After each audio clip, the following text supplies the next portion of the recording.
skimboard in the water. We got the rope tied to the four-wheeler. Dad's holding onto the rope. We're gonna try to skimboard this whole thing. Take two, take two.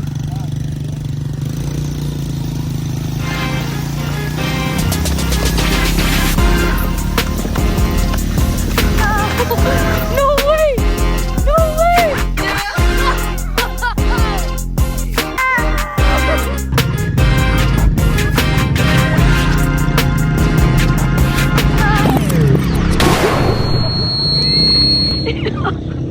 Jakel's about to hit him one time, baby. Let's go.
Jackie, no, no.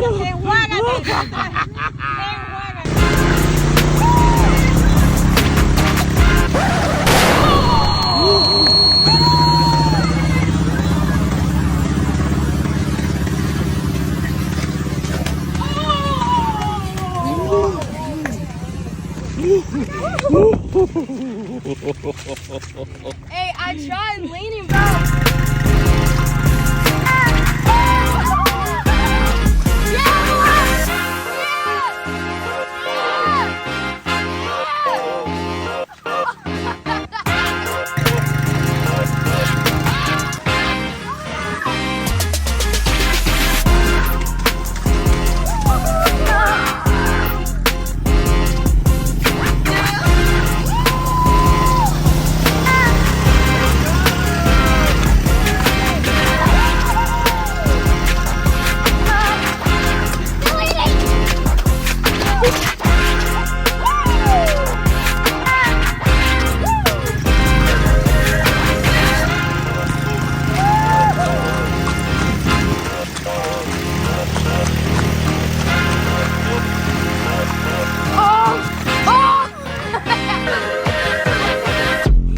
Oh my gosh.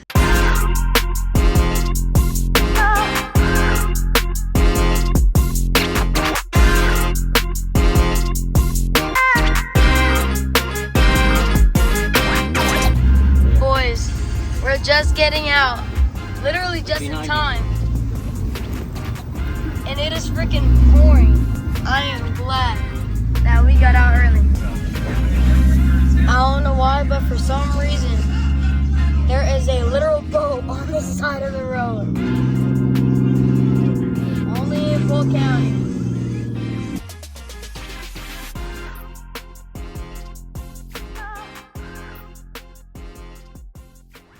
I edited this video using CapCut. CapCut is an editing platform where you can edit all of your videos such as mine.